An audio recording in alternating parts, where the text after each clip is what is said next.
Hello? We're out here on the farm today and we're gonna try something a little different. We're going back to the basics, embracing that pioneer spirit, and making our own flour from scratch. Now, I know what you might be thinking. Joanna, that sounds like a lot of work. And you know what? You're right, it's not as easy as running to the store. But let me tell you, the feeling of taking these tiny little seeds and turning them into something you made with your own two hands, well, that's pretty darn special.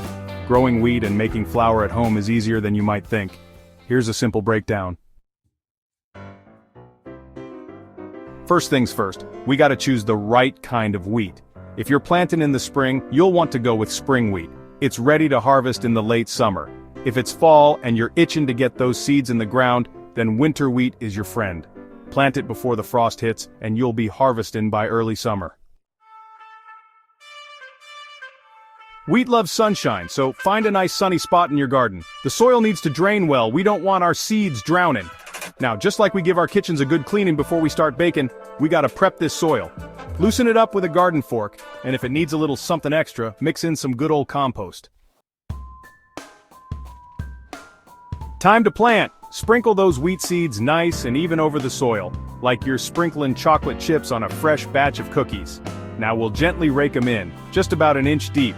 Think of it like tucking those seeds into bed with a cozy blanket of soil. Chapter 4, water, sunshine, and a whole lot of growing. Alright, now we wait. The good news is, wheat's a pretty tough plant. Just keep the soil moist, not soaking wet, and let Mother Nature do her thing. It's like watching a shiplap wall come together, slow and steady but oh so satisfying in the end. Chapter 5. Harvest time. Now comes the fun part. When those wheat stalks turn a beautiful golden brown and the heads start to droop down, it's harvest time. Grab your shears and cut those stalks close to the ground. Then we'll gather them up and let them dry out in a nice warm spot. Think of it like drying herbs for your pantry. Chapter 6. Threshing.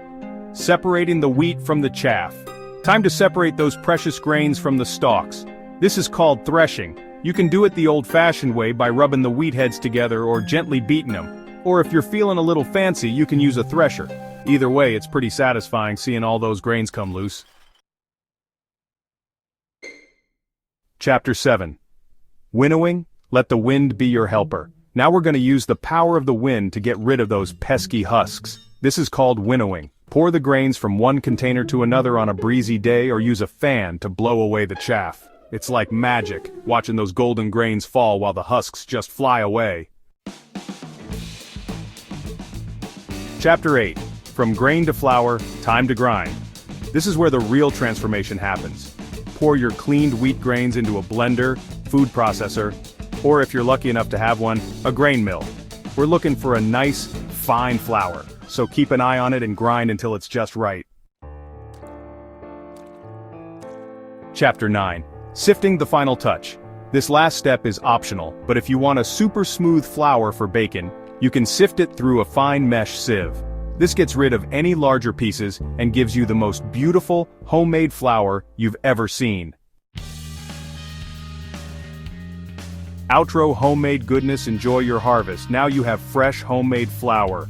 You can use it for baking, making pasta, or anything else that calls for wheat flour. Want more details on any step? Check out more videos and DIY tips and be sure to subscribe to my channel for more videos on simple living and DIY projects. Y'all come back now, you hear? We'll have some fresh baked bread waiting for you next time, if it's not all eaten up. Stay healthy, my friends.